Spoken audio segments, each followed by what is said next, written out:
here at Summit Point for Spec-5 World Tour. It's great to have you for HJBC's live coverage this season. David Haynes with Reese Gardner. Reese, we've got a race title for race length today.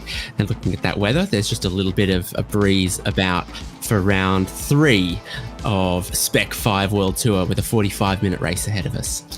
Absolutely, and it is at a track that all of these drivers should know like the back of their hand, as with any other driver on the sports car or open wheel side of iRacing. This is part of the free content. This is one of the tracks, the first that you would drive on when you begin your iRacing journey, and most drivers started in MX-5s, so it's excellent to see that this track is still making appearances, and we have a fantastic field ready to go here. We've got, it would appear, some 31 drivers, or 30 drivers that are in the session at the moment, getting ready for their 15 minutes worth of qualifying, over which they will set 4 laps and determine the grid order. I think the very first broadcast iRacing I ever saw was Skip Barber's here at Summit Point, and it must have been in 2011 or 2012. I don't think iRacing have much updated the scan a whole lot since then. We are missing a whole nother circuit from this complex, but this layout is good. You saw 2 miles, decently long front straight to engage the slipstream in these cars that forms the character of their racing, and you can overtake there, and then you can flow over the top of the hill, another big braking zone into another hairpin here, and it's about nimbleness and change of direction through the far side of the circuit before it's just about precision through the final corner onto the front straight again. Repeat, 45 minutes will give us plenty of laps and plenty of racing. There's going to be one required pit stop because of the fixed setup in Spec-5 World Tour. Yep. Beginning qualifying? What was that, sorry? Oh, beginning qualifying. Yes. Your tone suggested that you were asking me a question. Jared Culnins is going to start off the lap here. And it's a very long front straight. Big overtaking opportunity at turn 1. It's the hardest stop on the whole lap. But this corner is a bit more open than you think it is. You're able to maintain the outside line, get on the power nice and early. You can continue the side-by-side here into what I believe is officially turn 3. It's a very difficult corner. You've got to be careful of the gravel on the exit there. It seems simple enough, but there is a real art to maintaining the speed through there. Yeah, absolutely. So while it's a 15-minute session, you can get around your laps here quickly, and you get 4 laps in qualifying for Spec-5 World Tour. So some of these drivers that are out here right now could be done and parked up in just a couple minutes' time. And there's a few drivers that we're going to see later in the session, like Joshua Soto, David Starb, maybe even Lincoln Fox, for example. But with Jared Collins right now, his first flying lap is almost done. Underneath the bridge, you get so much extra runoff that you're allowed to use on the outside of the final corner there, and Jared Collins will. And then the timing line, as we well know, is all the way down here after pit exit. First lap times come in. The first one to set a time is Jared Collins with a minute 20.9, but it's immediately usurped. Michael Foles will go through with the fastest time of a 1 minute 20.2. Yes, indeed. So Michael Foles has been one of the consistent front runners this season, and it looks like we're going to be seeing Ken Copeland find his way up to second in the short term. Car number 15 looking very quick here today, and evidently hasn't been assigned a pro or open tag in the Sims, so we'll have to wait and see where he is officially classed there, but still a great performance at the first part of qualifying. The sim is not correct, but our graphics are. That's my confirmation for you. Right, fair enough. Yes, so he is open, being the black number on white background. Pro are gold numbers on a white background, or are they? No. Ah, yes. I forgot about the stripes. Yes. The stripes. You always got to remember the stripes. Well, with those first laps down, we start seeing the next laps come in, and Michael Folds improves to a 1 minute 20.7. Michael Chase now assumes the second position, and I think Michael Coates made an improvement to fourth as well. Sean Hayes all the way up to P5. Things looking good and very close. There's only 0.02 of a second between Michael Chase and Ken Copeland at the moment. Michael Folds, bit of a runaway leader there, though that's not saying much. It's only a matter of a couple of tenths of a second. Throughout practice, the drivers were commenting exactly how close all of the times were, how many drivers were within 1 second. So we expect to see similar from qualifying and the racing. Spec5.HJBC.live has live timing now in qualifying and into the race. Fastest driver in qualifying from the open class at the moment, Paul Murgatroyd, but just ahead of Jason Stalker. And there is a whole raft of drivers only just leaving the pit lane now. Oh, Murgatroyd's used too much of the final corner. And that will be that lap. And the next one done. The sun beginning to set, the track cooling off. I can see an advantage to just waiting 5 minutes. Yeah, I can see an advantage as well. If the track goes down even 1 degree in temperature, then you will get some better lap time out of it. Brian Jabelski made a big improvement up to 9th, up into the top 10. Mitchell Peak's trying to break into the top 10, and he almost gets there. 11th place with that 1 minute 20.69, and he's bumped back to 12th because Jason Stalker has just taken open class a bit further, up to 12th. Travis Hewitt then goes to beat that time. We have an open class car in the top 10 now. Donnie Moffat putting a lap down too. He has already gone up to P3. Still got the last couple of laps to go for most of these drivers. Basically, everyone in the top 18, aside from Donnie Moffat, are on their final laps at the moment.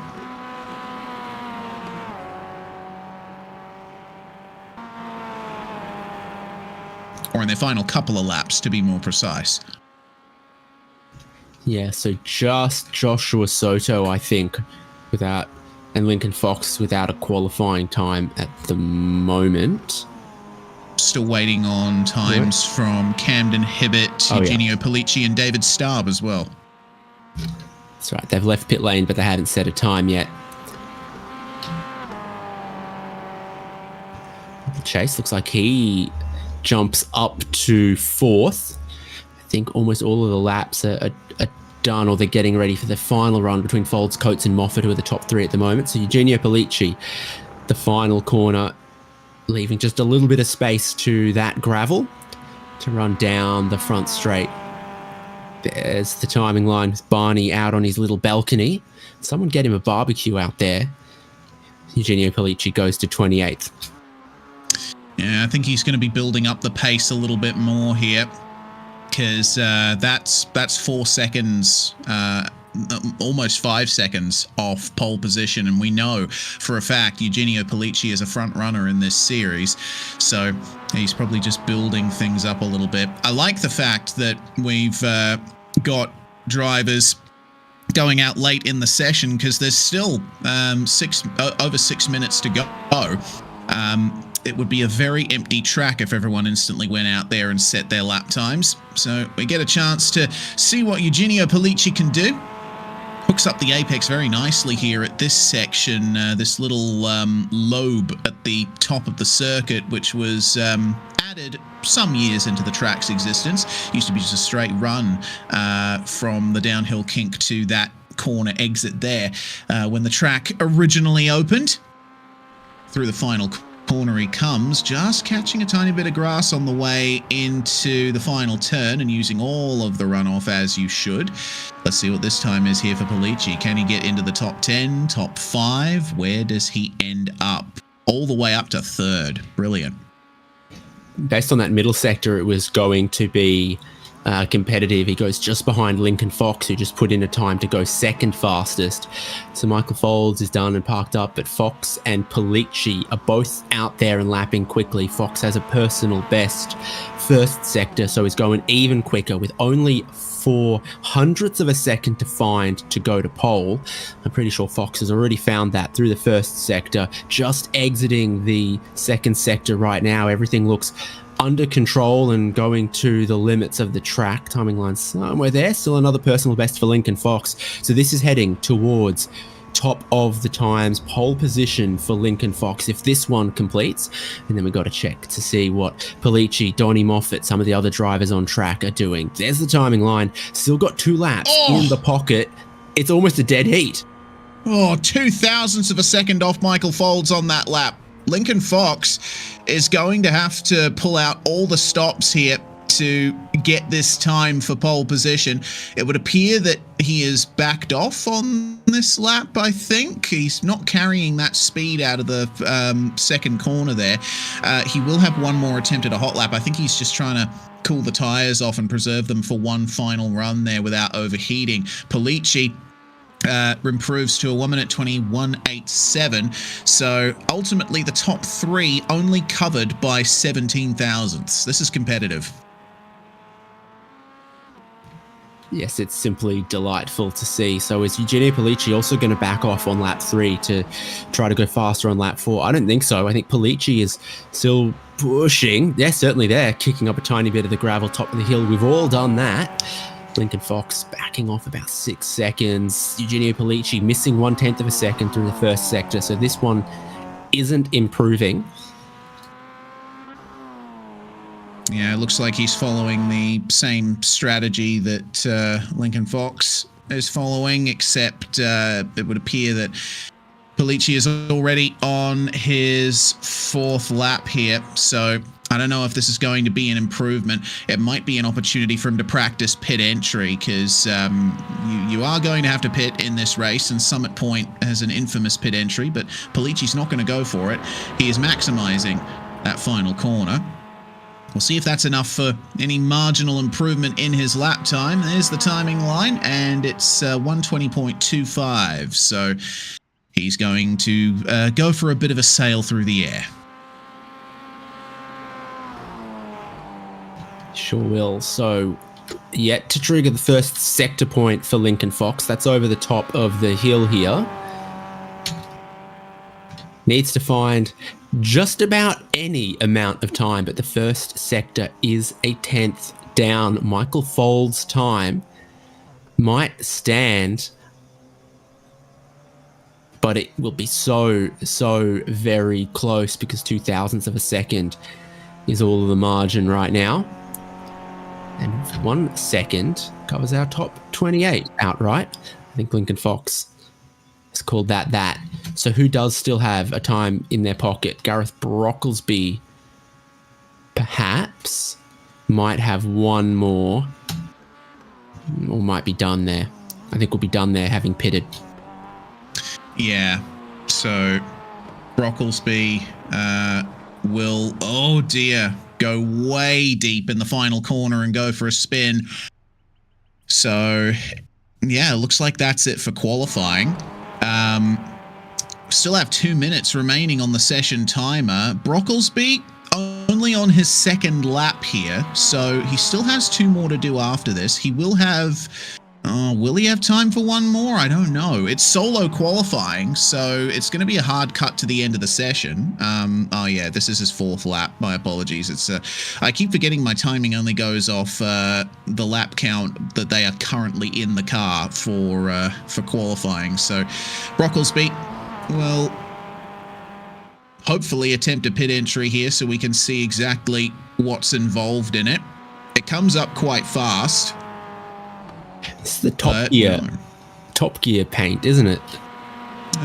Yes, I believe it is. What year was that Top Gear special?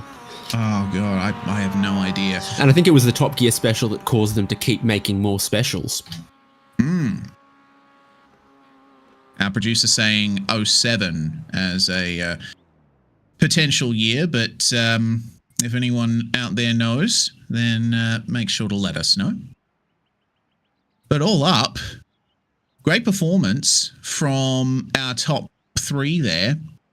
I got to say, the top 10 only covered by just over 0.3 of a second is quite impressive. It's a tantalizing proposition for the 45-minute race to come, no doubt. 0.02 of a second and then 0.15 of a second from first to second to third. The times are there. Michael Folds, who was on track earlier in the session, managing to set a time that withstood a whole lot of pressure from Lincoln Fox and Eugenio Pellicci. Michael Coates, fourth, and Donnie Moffat in fifth. Ken Copeland on his return to the Spec-5 World Tour up in sixth. Michael Chase has qualified seventh. Jared Collins in eighth. Sean Hayes in ninth. Rui Coimbra in 10th. And when it's this close, apparently the open class drivers don't quite get to have a look at the top 10 because 11th is Mitchell Peake, Brian Jabelski in 12th and Geordie Fike in 13th. Travis Hewitt is the best open class qualifier.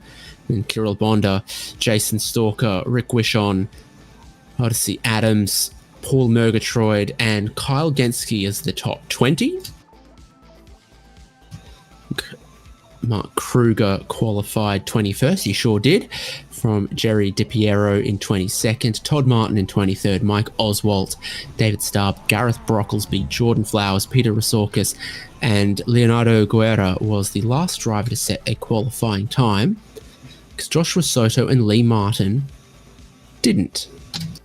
Neither did Camden Hibbert there, who will start in 30th place. So got Thomas Bellum in there in race control, and he'll be ready to jump out in that BMW if there's ever a need for a safety car, and will of course be assigning penalties if so needed.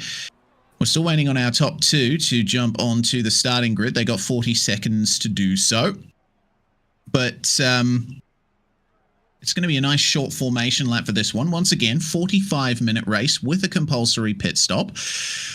I do think that when they come to the pit stop, they will want to change those left side tires because Summit Point is pretty brutal on that. But having said that, the track temperature is very cool, only 19 Celsius. The sun's just beginning to set through the trees to the west as well, which is the direction the wind is coming from at 12 knots. So use runway 09 right, I think, in that case. We've got points after the first two rounds of the championship. Michael Folds and Lincoln Fox is the tussle at the top of Pro for the moment. And Eugenio Pellicci, Michael Coates, Rui Coimbra, Odyssey Adams Jr., Mitchell Peake, Kyle Genske, Sean Hayes, and Geordie Fike. And Folds has just eclipsed Lincoln Fox as well in the qualifying here for this one. Let's have a look in open race. Yes, indeed. In the open points, Jerry DiPiero is 7 points ahead of Todd Martin. Only have 5 between Mark Kruger and Lee Martin there. Paul Murgatroyd just looking in to the top 4 with very close points between himself, Travis Hewitt, and Rick Wishon. There's undoubtedly going to be a change in points there out of this round. Rousakis, Frederick, and Conahan rounding at your top 10 in open. It's not the only alternate championship we have, though. Mr. Clean. After round 2, we only have Lee Martin and Todd Martin on 0 incidents from the first 2 rounds of the championship. Rui Coimbra, Geordie Fike, and Lincoln Fox in the top 5 there. I wonder how much of a change we're going to see here at Summit Point, because it's very easy to get an off-track around this circuit. Surgical precision from the Doc Martens in Mr. Clean at the moment. No, that's stretching it too far, because then why did I bring shoes into it? It doesn't make sense. Well, I mean, you clean your shoes. At least you should anyway. So this is one of the tighter parts of the racetrack around here. Racing side by side there will be challenging. We suspect most of the passing is going to happen down that front straight and into turn one. It's the longest straight. The slipstream, you saw that they were getting up into fifth gear in qualifying, so the slipstream will be in effect there. And the way that the curb is in the final corner at the apex and on the exit, very easy to make a little mistake there. And if you do, the driver behind you will come out of the final corner 1 mile an hour. Then they'll get the slipstream and they'll be doing 2 miles an hour faster than you. And then you need to think about, will I be defending into turn one? It'll be 45 minutes of that sort of thinking. The shadows are across the racetrack here with the tall trees beside the circuit.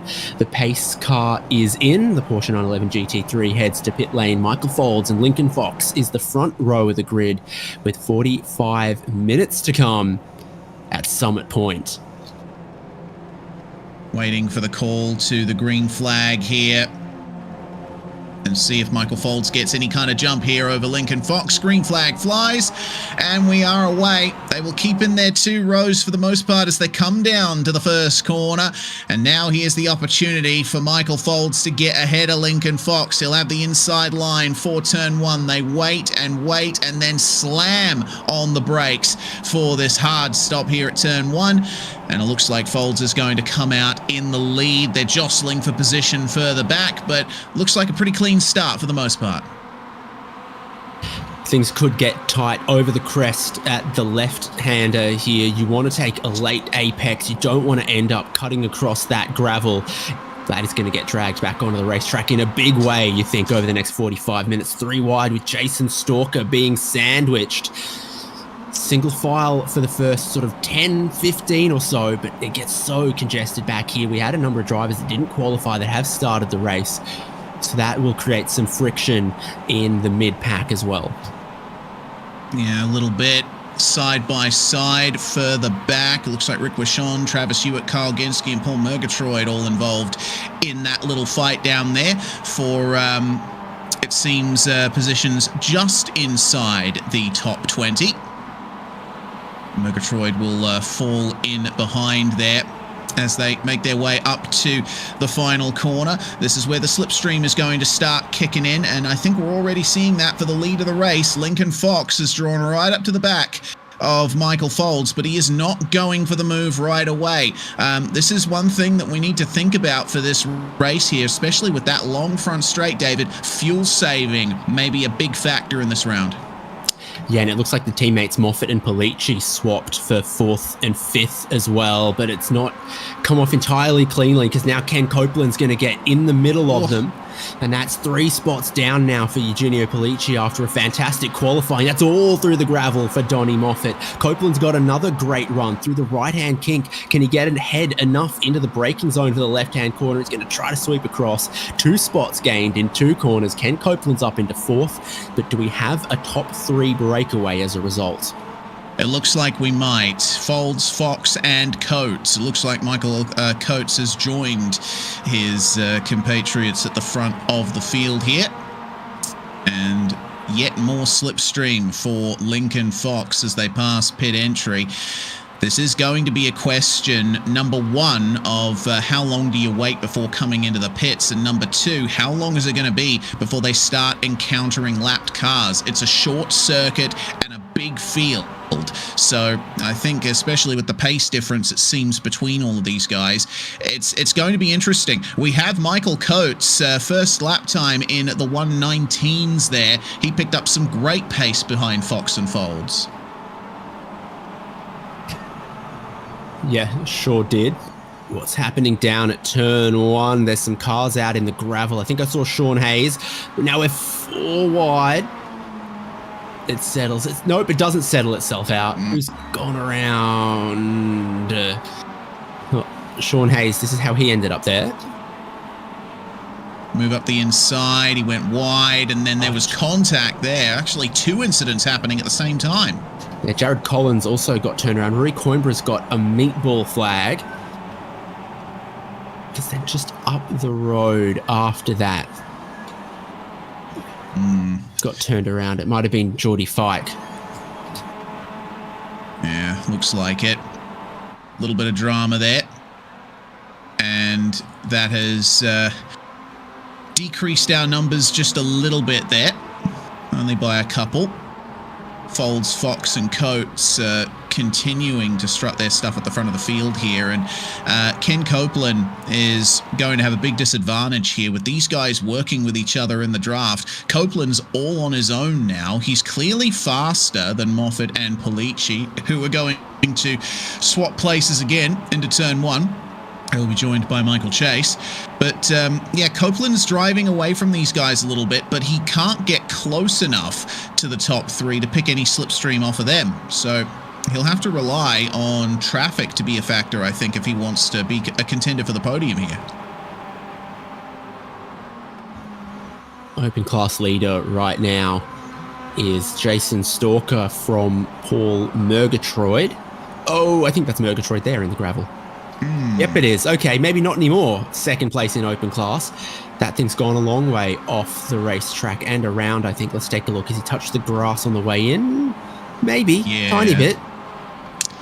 At the very least, like a fraction of a tyre width on the grass.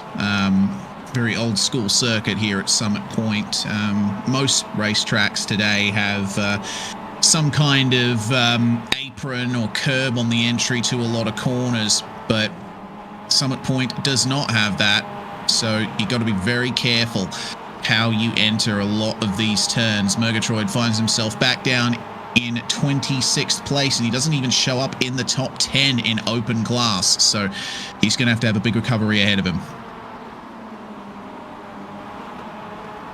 Top three still in the same order.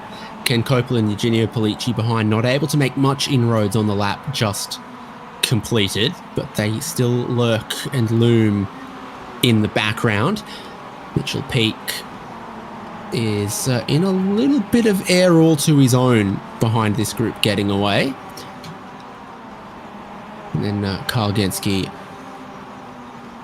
the group that he's leading here that's got Jason Stalker in it. It's always positive for an open class driver if you can find a group of pro class drivers that with the slipstream you can match their pace, and he's therefore pulling away from the rest of the field. Probably still would have been happy to have his teammate behind him second in class, but now a gap opens up. Stalker to Travis Hewitt is 3 seconds for the lead of open class right now. Well, looks like further problems for Mike Oswald. I see him falling down the order quite a bit. And he's already gotten a penalty from race control, which he has served for improper start procedure.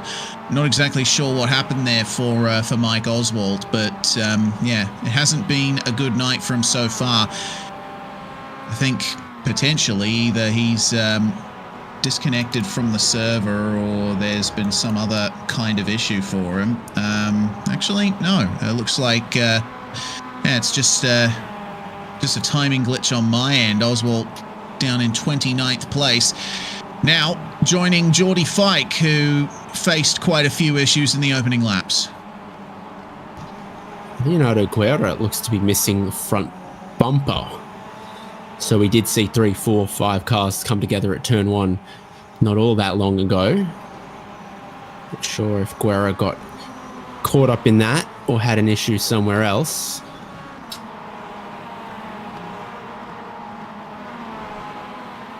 Meanwhile, Ken Copeland now has the fastest lap of the race, and he is officially classed as within a second of our front three.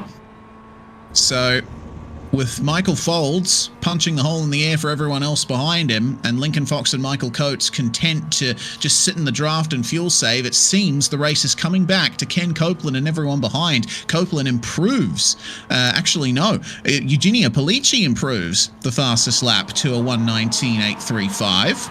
This is looking quite good now. This front pack is starting to really compress. Is Michael Folds just backing them up a tiny bit at a minute 20.4? Maybe. Yeah. But then you're also seeing, of course, a new fastest lap of the race from You know, Eugenio Pollicci, similar pace to Ken Copeland, is also pulling some of the stops out. Certainly is. Race control, meanwhile, have brought in another penalty. It looks like Mitchell Peak has been given a stop-and-go penalty, a 30-second stop-and-go penalty for incident involving car number 27, which is Jared Cullinan's. Not sure exactly what incident we saw the replay was, of that at turn one. Remember, he was going for the overtake, overshot, and then hit the car ahead of the car he was trying to pass. And that's something that we see sometimes happen in big braking zones like that the car ahead of the car that you're trying to pass becomes an innocent party to it when you really try to bomb down the inside. Yeah, all right. So Mitchell Peak has completed that penalty. He will still have to pull into the pits one more time to get his service done. Officially, Ken Copeland is a part of this pack for the lead. And Pollicci and Moffat are doing a pretty good job of staying in touch as well. All it takes is a bit of extra coordination from them, and they'll be right on the back of them, and they will drag Michael Chase with them. The top 7 involved in this fight for the lead now. Michael Folds seems pretty content in the lead at the moment, but you make a good point. I do wonder if he was backing them up. I mean, the question is, can he, in clean air, do a sort of minute 20 flat, or is that the kind of lap time that you can only pull out when you've got the slipstream, like a handful of the drivers behind have? 3 cars, and then 4 cars become 7 together as a group. Gee, Kyle Genske from 20th on the grid to 8th right now. That's very interesting as he leads that next group behind our leaders. And of course, he's got Jason Stalker still coming along with him in this group, 8th, 9th, 10th, 11th outright with the open class leader. Gareth Brocklesby, I think, is also making some moves, though. So he's up to 3rd in open class, and he's just behind Travis Hewitt for 2nd in class with Todd Martin as well. So that's a really quality open class fight back there. Gap for the lead starting to extend a little bit here. Michael Folds has brought another 10th or so in over Lincoln Fox there, and it would appear that Michael Coates is now thinking about what's behind him as well as what's in front of him as the back end of the pack compresses here. Pollicci, Moffat and Chase now officially a part of all of this. It is a solid train of cars, but can Pollicci and Moffat hold on? They don't seem to be able to hit their lines as consistently as those ahead.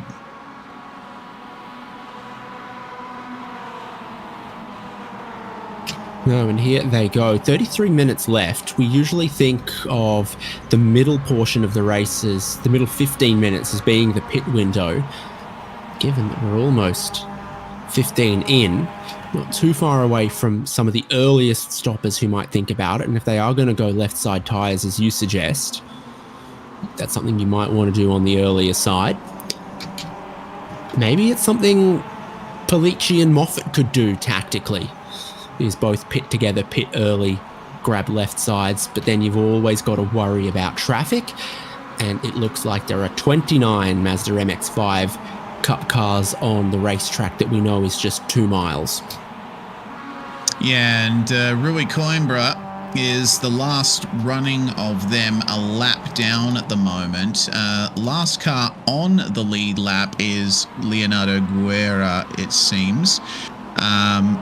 And he's just coming into turn 1 now. So you need to think about how long your pit stop's going to take, where it's going to spit you out when the time is complete. I'm sure at least a few of the drivers will be monitoring that because, yeah, Summit Point is, aside from turn 1, a pretty difficult circuit to make moves at.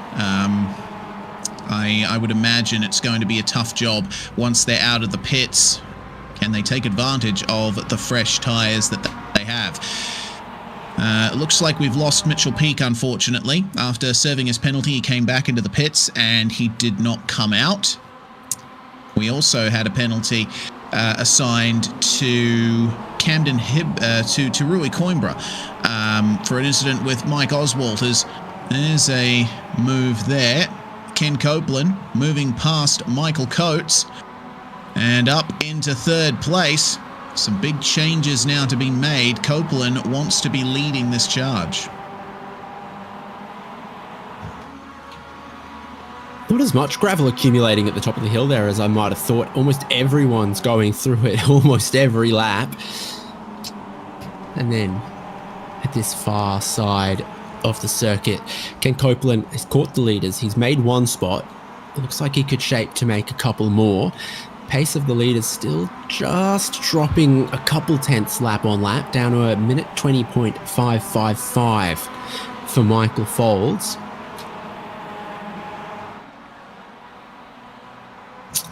And I'm still interested to see how the podium for open class will shape up, because you've got pro class driver Jared Collins in 12th, but leading Hewitt, Brocklesby and Martin.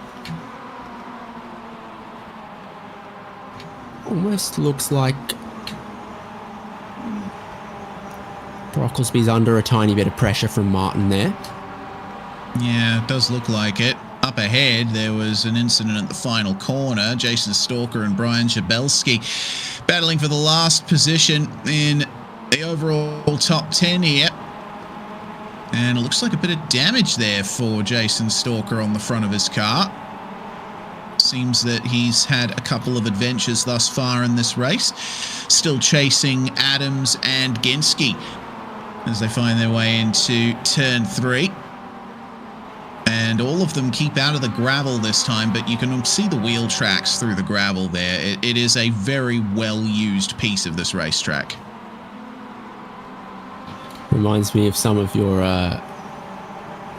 Perth ad hoc freeway on-ramps. Yes, indeed. There is often quite a bit of debris on ramps and sometimes off ramps as well. You know what? The other week, I was coming on to a highway entry and I saw a 1970s Marcos Coupe stopped on the shoulder. Apparently, some issues for it. I ended up seeing the same car parked outside a pub just last night. So, fortunately, it would appear that he managed to get that one fixed. So just not as reliable as your Mazda MX-5 convertible or these ones. No, certainly not. I probably pay a bit less for insurance as well.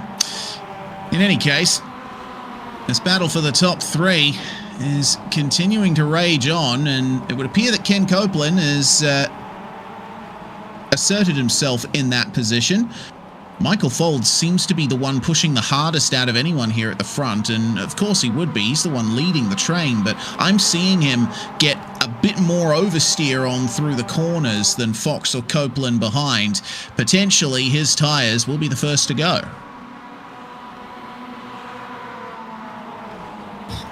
A hint of a bump draft there from Lincoln Fox. So we're trying to keep the pace up in our leading group, and indeed, even as their pace drops a little bit and slowly, they're still faster than everyone else, extending 13 seconds clear of Kyle Genski's next pack in 8th. This is the onboard with Folds. Getting a tiny bit dark and gloomy right now, approaching the halfway. It is partly cloudy, but the sun, while above the horizon, is definitely below the tree line now. Yeah, of course, we are racing in October, which in the northeastern United States is in the fall, approaching winter. And it's just coming up to 6 p.m. in sim time. So the drivers will be, or were dealing with the glare of the sun through the first part of this event. But now they need to try and find their way in the sort of gloomy half-light of dusk. This is going to be an interesting race for sure. We are still got more than halfway of the race to go, so it is only going to get darker. The question is, how dark?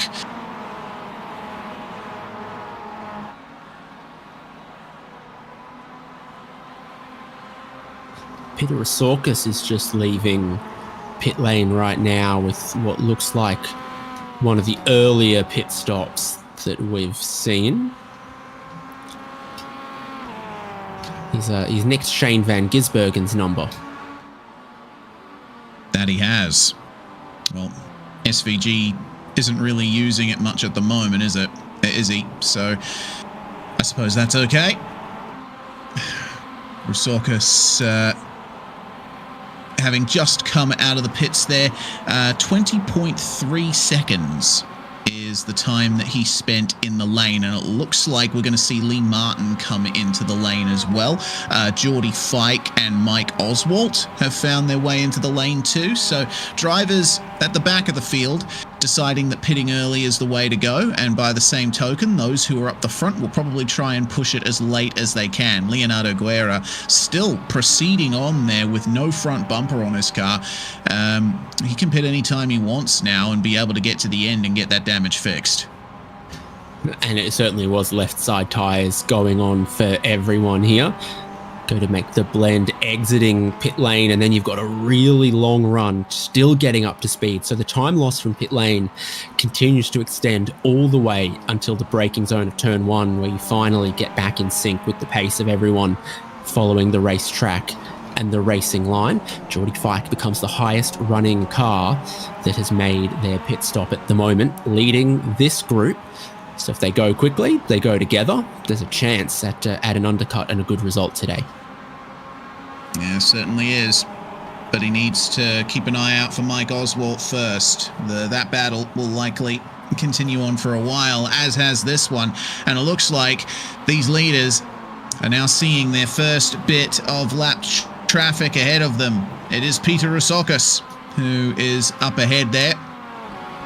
So the question now becomes, do some of our leaders peel out of this pack to avoid this potential incoming traffic as more and more cars come into the pits?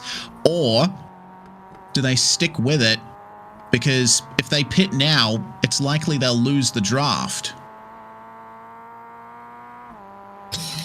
Yeah, we almost had a split between Pollicci and Moffat, the teammates. Moffat and Michael Chase in 6th and 7th had briefly 1 second between themselves and our leading 5, but I think they've managed to catch back up to it. And those were the two that I thought, they can strategize and work this out. It's not quite happening. Folds kicks up a tiny bit of dust coming onto the front straight. Lincoln Fox closes in on him. There is Moffat needs just a tiny bit of help, I think, to catch the top group, who've started to just go a tiny bit quicker again. Oh, Folds goes wide. Fox goes through to the lead of the race. Now, Ken Copeland's alongside him for second. Absolutely door and door. Copeland's ahead, but around the outside, brakes first, tries to tuck back underneath. It looks like on the way into turn 1, Lincoln Fox gave a bit of a bump draft to Michael Folds. And I think that little bit of extra speed made Folds overshoot his braking point. They find their way past Resorkis now, and this is going to break up the pack a little bit, potentially. Have to commit to the outside line through these right-handers. And that will make things difficult for those outside the top 4. A little bit more space between the cars now. Is this the time that they decide to come into the lane? Pit entry's just there, and Michael Chase goes for it. So from the tail of this group, he thinks he's going to do something different. Top 6 stay together. We have now just passed that halfway point, because that's 22 minutes 30 to go in a 45-minute race. Odyssey Adams Jr., Brian Chapelski, Travis Hewitt in. That's key to the open class as Hewitt pits from second. That was a spin there out of the final corner. Who was that? Is it Brocklesby? Brocklesby and Martin coming together, I think. I'm not sure how that worked out between them. So, yeah, looks like Brocklesby and Martin went deep into the final corner. Have a look at this. Big whack to the rear of Gareth Brocklesby, and then they come together again on the exit and end up getting locked together, unfortunately, off the circuit at that point, and the both of them decide it's better to escape back to the pits rather than extricate themselves. Kind of 2 hits in that as well made it a little bit awkward. Brocklesby was looking at a podium in the open class and goes away from him. Michael Chase in 13th, now the highest running car that's stopped. So keep an eye on his gap versus the leaders. It's 34 seconds at the moment. If it comes down, that's positive for Chase. Yeah, we have a few more in the pits. Stalker and Genski, the next to come in. And it looks like we're approaching more than half the field having completed their stops for the moment. We are officially past the halfway point. I think there's no tyres for those two that were in the lane, Stalker and Genski, whereas a lot of the earlier stoppers, we definitely saw left sides going on. Kind of got to catch the start of the pit stops to be completely confident. Fox still leading Folds. Copeland still in 3rd with Michael Coates in 4th.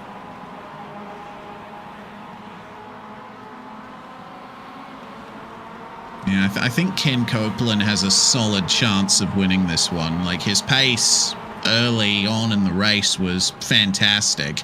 He didn't qualify as well as he probably could have, but he more than made up for it here in the race. No one from our top 4 goes into the pits for the moment. It looks like Coates and Polici are going to avoid it too, but Donnie Moffat decides it is time to jump his way in. Polici's teammate. It looks like they're splitting the strategy here in contradiction to what you said might happen earlier, David. Yeah, maybe that's how they're going to win. Split the strategy, and whichever one works. Donnie Moffat in early, definitely with those earlier than the rest of the leaders, definitely went for those left side tyres. Slightly longer stop than Michael Chase. Here's Chase on the racetrack and at speed. And like I said, you continue to gain all the way to the braking zone at turn 1. What's the speed difference? Goodness me, like 15 miles an hour still, the whole length of the straight there. And so you think, oh, Moffat's come out well ahead. But by the time they get to turn 1, boom, hello, there's Michael Chase. And to add to Donnie Moffat's issues here, he's got fresh tyres on the left-hand side of his car. They are cold. They need time to heat up. So through the right-handers, there's going to be more pace made up for Michael Chase. That is the benefit of a tyre undercut in this series. It's not just about it being over once the other guy exits the pits. You've got another lap or two's worth of hotter tyres to take advantage of. Yeah, so it puts Moffat and Chase back together. Chase is still basically 34 seconds behind the race leader, who is now Michael Folds, getting down the inside of Lincoln Fox. Ken Copeland tries this thing again. We're on the exit of turn 1. He just gets underneath, but around the outside, I think once again, he'll realise that's not the way to make it work, and he rolls out just a tiny bit early. Didn't even get on the brakes. Have a look at that. He's translating it here into a potential move. He's searching at every opportunity, isn't he? It gives you the idea we're pretty close to everyone pitting as well, because Rick Wishon, Paul Murgatroyd, Jerry DiPiero are in. It's just your top 7 that haven't, and you're looking at 4 of those 7 right here. 5 of those 7 right here. So they might be at the end of this lap shortly heading in, and then a quick pit stop. And the track position, is that what could be key? This is the question. Oh, was that a fake out there from Michael Folds? Thought for a second he was going to be going for pit lane, but then he moved right back to the line into the final corner. Leonardo Guerra finally jumps into pit lane. He'll be happy to see a new front bumper for that one. Looks like we have another incident noted by race control as back to the lead for Lincoln Fox. They're going to start the trade here. Wide on the exit, keeping the inside for this next left-hander, but Ken Copeland sort of bumping Lincoln Fox a little bit as this is going to slow everybody up here. Now they're starting to get racy. Michael Folds is trying to maintain the lead. Bam, there go the lights. It is now too dark for no headlights. This is going to be an incredibly interesting fight up here at the top because with this battling, they've slowed each other up. I reckon Chase and Moffat are going to benefit from this. Grand Marshal T-Pain says, turn all the lights on. And Michael Chase is now closer to the leaders than when he exited the pit lane, 33.5. So he's gained about half a second on them. He's gained about another half a second on them. Folds this time is looking to the pit entry. Is this an even bigger fake out? No, it's not. He's coming in. He's going to have at least one buddy in Michael Coates. But Fox and Copeland stay out. Eugenio Polici comes in. Look for his left side tyres to go with just 15 minutes remaining. That's where my eyes are on. All right, so into the pits for all of them. Wait for the cars to tilt up, and they do. Oh, and then Polici, but not Coates. Oh, interesting. Well, we'll see if Michael Coates is able to maintain the pace here. He will have a quicker pit stop out of that, and will be fighting with Coates for the effective race lead now.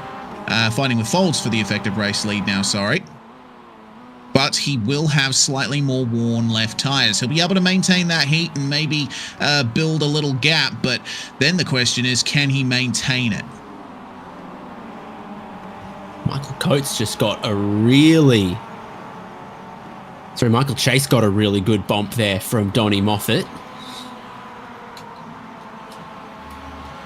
This is towards third of the cars that have pitted, because these are just the two that we remain to see, Fox and Copeland. Yeah, I'm looking forward to seeing how this all comes together, because there's a couple of possibilities here. Either Fox and Copeland come out ahead, or they come out right with Coates and Folds, or between those two subgroups. Now the question will be answered. Do either of these guys decide it's a good idea to go no tyres on the stop? Well, I see both of them tilting up, so they are putting tyres on. I would think that Michael Coates is going to grab the race lead out of this. They're just coming into the final corner now, but that's a quick stop from Lincoln Fox. 16 seconds. Ken Copeland the same, and they are going to come out ahead, but for how long? Remember that pace difference down the front straight you were talking about earlier? Yeah, 15 to 20 miles an hour all the way along here. You see your top 7 beginning to form up again with what might be 11 laps to go. Michael Folds looks down the inside on Michael Coates for third position. Fox and Copeland still got to get up to temperature and up to speed. They've got 1.5 seconds. If they can get up to pace quickly, these two could get away with it. Folds doesn't want that to happen as he's gone up into third. Donnie Moffat's leading that next group. Open class still has Jason Stalker from Travis Hewitt. And we've seen a couple of races in a row. Jerry DiPiero, just by the end of the race, somehow ends up in some really good points-paying positions. Happened at Daytona. It's happening again at Brands Hatch and then here, where I think of the open class drivers, he'd qualified maybe 7th or 8th, but now he runs 3rd. Well, he's the open class championship leader for a reason, and he's able to make up great positions in the race. So let's see how many more he can gain in the last 12 minutes of this one. This is Ken Copeland's chance to go for the lead now. He is in the slipstream of Lincoln Fox. The time for fuel saving is over, but it seems the time for bump drafting is now. Folds had a really good lap, and he has been pushing on as well. So he's within the slipstream from Copeland now. Really able to just pull out the pace when it mattered, I think, on that lap. Getting by Coates, leaving Coates behind. Now we're heading towards a top 3. Indeed. Is there any challenge that can be mounted by the 4 cars chasing them? Headed by Michael Coates, the only one in this group to not go for tyres at the stop. This will be an intriguing end to what has been quite an eventful race. So a long right-hand corner like this should be where you see the difference, but also through the final corner as well. Folds, it's got a tiny bit more speed. Moffat maybe with a tiny bit more speed as well. Jason Stalker's just been absolutely railroaded. I think he was 9th outright, and now he's down to 13th. And we know that the open class points are paid based on your overall position. So that he was headed for a really big points swing in payday, but then Kyle Genske, Jared Collins, Kirill Bondar, Brian Chabelski, I think all just got by him. Yeah, he was in 9th at the start of this lap, so I'm not entirely sure what happened to him. I'm going to go back and check because it doesn't look great, but okay. I've just gone back and checked for Stalker. He just pulled over to the side on the start-finish straight and let everybody go. Playing the percentage, perhaps. Yeah, that's odd from Jason Stalker because I didn't see a black flag next to his name, and I didn't see any. It was very hard to get a slowdown at Summit Point, so yeah, bit of a mystery there for Jason Stalker. Purely tactical. He didn't want to be holding the red rag with 5 bulls behind him. Maybe he didn't have enough fuel to get to the end and decided it's better to just get behind them all and fuel save in the draft. It's the calculation. It's sort of 8 laps to go, and Ken Copeland's looking for the race lead versus Lincoln Fox. Down and towards turn 1, that inside is Ken Copeland's. He gets to the apex and he gets to the throttle, and now Michael Folds versus Lincoln Fox, 1st and 2nd in the championship, are side by side. Tiny bit of lapped traffic heading towards turn 3 here as well, briefly 3 wide, but Ken Copeland's going to love to see them side by side in his mirrors as he leads this race. Does indeed squeeze to the inside as Lincoln Fox, and that will allow Michael Folds to get the better exit out of the left-hander. Now the question becomes, will either of these guys find their way back past Ken Copeland, who is up 5 places now? Obviously, his qualifying performance early on was fantastic. He didn't quite have the lap time to hold up to the challenge from everybody else, but he's worked it out beautifully in the race. He's played this one very smartly. Is there going to be a move at the final corner? Surely not here. Michael Folds gets up the inside of Copeland, gets the move done. You don't often see passes happening at that turn.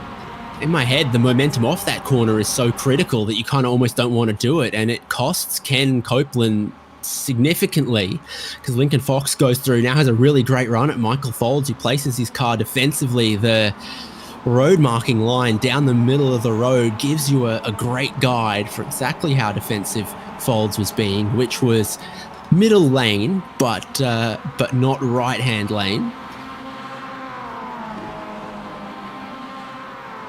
Into the left-hander they come, just kissing the curb. None of them getting into the gravel. They want to try and keep these tires clean. And then into the twisties. This is the most difficult braking zone on the track because you're just coming off that descending right-hand kink. And it's very easy to lose the car there. Very easy to overshoot too. It takes a lot of effort to get through this section of track at Summit Point. Kyle Genski's had to fight to defend his 9th place, with Jared Collins breathing down his neck as well. So many places that you could look. There are battles, and that's what everyone wants out of the Spec-5 World Tour. And the 2 classes is for it to be close, for you to have someone to race, even if it's not for the win. Find someone whose pace is sort of ultimately similar to yours that you can go battle and tussle with.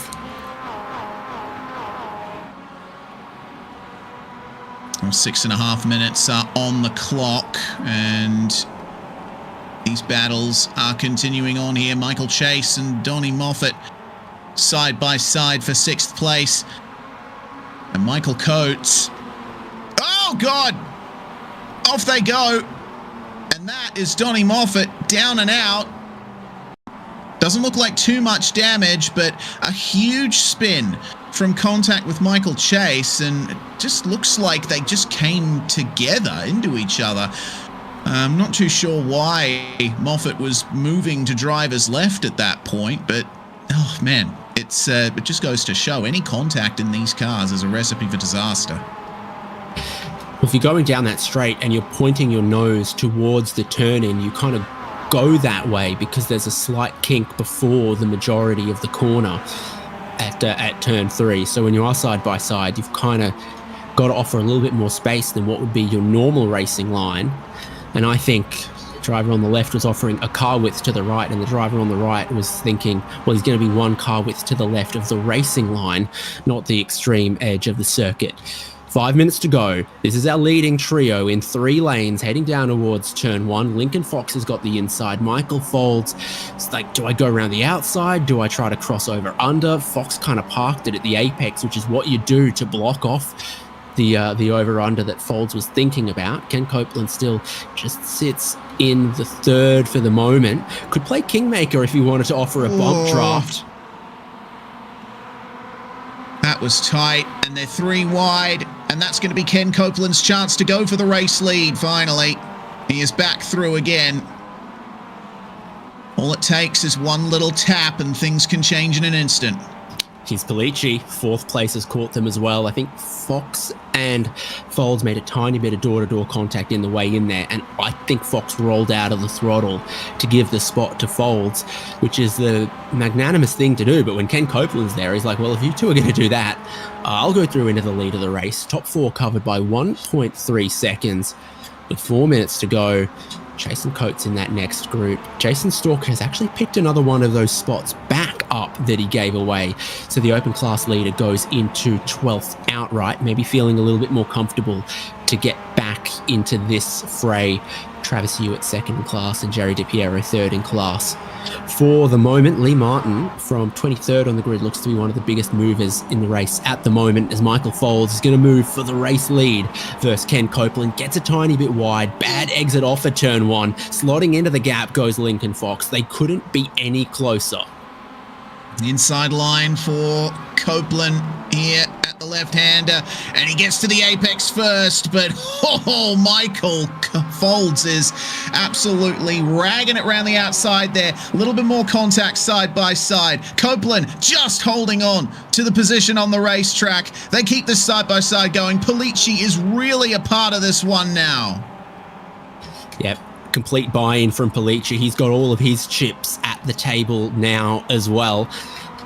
And Ken Copeland just going the long way around the carousel, ends up back in 3rd. Folds leading Fox. They need to keep this up even longer for Chase and Coates to catch the leading group. So it looks like it's just a top 4 at the moment. All right. My timing's telling me 3 laps to go. So this is where the money is made. Gee, 2 minutes 42 on the clock as they cross the start-finish line doing 1 minute 20s. It's super touch and go on 2 versus 3 more laps. I think they're racing like they've seen the white flag already anyway. Fox goes down the inside for the race lead, does a similar thing, or he doesn't let Michael Folds cross over under, but also is far enough up that going around the outside doesn't look like a good move. So Michael Folds just sits right at the rear bumper. Hardly a gap to be found between 1st and 2nd.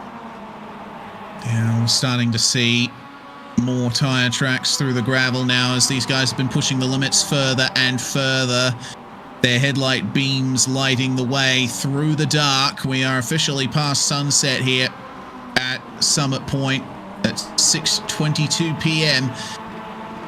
Barely any light hitting the racetrack, and the track temperature is, well, that's actually gone up by 1 degree since the start of the race from all the energy being put into it by this fantastic action. Now, big question is, are we going to see the white flag being flown from Barney, or are we going to go an extra lap after this one? This needs to be sorted out very quickly. I'm keeping my eye on the flag stand here.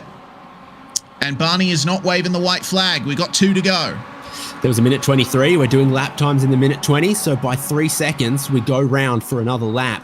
Is that going to cut it close on the fuel for some of these drivers? They will have known now that they didn't see the white flag. So they know for certain that it will be 2 more laps. Absolutely side by side for the race lead. Michael Folds gets his nose just a little bit ahead, gets a third of a car length ahead, and that kind of gives him right to the corner. Lincoln Fox cuts through the gravel. Ken Copeland will now get side by side. If you can go round the outside of the kink, you've got the inside for the hairpin. That's what Ken Copeland is aiming for. I think he'll just get it. Oh, but Lincoln Fox is keeping the door open there to the inside, and Copeland once again shuffled wide. That's happened to him a couple of times so far. He'll get back into line very quickly, as it seems Michael Folds is starting to run away with this. Fox, Copeland and Polici need to do the lap of their lives to catch back up here. Polici, meanwhile, now sees the chance to get onto the overall top 4 here. Goes past Copeland into the final corner. 10 seconds remain on the timer, and Barney is waving the white flag up ahead. 1 lap to go. Well, there's the start-finish line there. There was 2 seconds to give us 1 more lap. Michael Folds thinks he's far enough ahead that he can break the draft. Ken Copeland thinks that there's an MX-5 width down the inside into turn 1 versus Lincoln Fox. They both break super deep. That's just a tiny bit of that side-by-side contact. Ken Copeland gets back onto the podium. Michael Folds, surely 0.4 of a second. There's no way Fox can close up and dive bomb him anywhere between now and the checkered flag. Maybe that battle versus Copeland was at an inopportune time and has cost Fox an opportunity. From third, but 0.2 of a second back, you could take the race lead. But from second place and half a second back, I think there's no opportunity. No. He's going to have to rely on a mistake from Michael Folds here in this sector in order to get it done here. But it looks like Folds is nailing every exit here. Did you see what Fox just did there, though? He stuck middle of the road between the right-handers. It's a geometrically shorter line, and he was able to make up some pace. So he's going to go for it here, coming into the final corner. He needs to get this down pat here. Maybe he'll wait till the exit of the final corner to do it. Who's going to come across the line first? A long run to the checkered flag. Can we get side by side before then? I think Fox will try, but just run out of time. Michael Folds will cross and win with a 0.07 of a second margin. Ken Copeland in third from Eugenio Polici. Open class leader Jason Stalker's gotten himself into the 10th outright place. So again, getting into this fight, getting his elbows out, getting to the top 10. I think Adams has just pipped Moffat, who might have run short on fuel. A few of them are going to need to think about that, particularly the shorter pit stops in the field. Like, even think back to 14th place Brian Shabelski, one of the earliest pit callers, with just 16 seconds of fuel. A lot of drivers making use of the natural ramp there just past the start-finish line. That's one way to celebrate. It looks like, I thought David Starb was going to go for it, but apparently not. Starb gaining 8 places in the race there. Or is it 9? I think gaining 9 places. My timing's glitching out on me again. But it seems that Adams and Genski are your joint hard chargers of the race, each up 11 places in the race. Things worked out pretty well for them. And it seems that that's everybody across the line. Well, it's a quick lap around here, which means it's all completed in quick order. Michael Folds will be, I'm sure, very, very happy in that tense race and pack racing that we had, that a gap and an opportunity opened up for him just in those final laps to extend his championship lead versus Lincoln Fox, who finishes second. Ken Copeland in a return to the Spec-5 World Tour nabs third place. Polici up into fourth. Michael Coates in fifth. Michael Chase in fifth. Michael Coates in sixth. Odyssey Adams in seventh. Donnie Moffat eighth. Kyle Genski ninth. There's Jason Stalker with the open class win in 10th. So gave up all those spots, then grabbed a couple of them back. Cyril Bondar 11th, Jared Collins in 12th, Sean Hayes, Brian Chabelski, there's third in open class, Travis Hewitt, David Starb, and then Jerry DiPiero, Geordie Fike, Mike Oswalt, and Lee Martin as the top 20. Last two cars on the lead lap were Peter Resorkis and Rick Wishon. And then Jordan Flowers ended up one lap back with Mark Kruger, 3 laps back for Gareth Brocklesby with the damage and tow that he took. Rui Coimbra, a retirement 12 minutes before the end. Same for Leonardo Guerra, Todd Martin, and Mitchell Peake, who didn't see the end of the race. Yeah, shame there. So that is ultimately your results from Spec-5 World Tour here at Summit Point. And well, looking down the channels here, David, I understand that Jason Stalker is waiting for a chat. So our open class winner is going to get a chance here to have a little bit of a talk.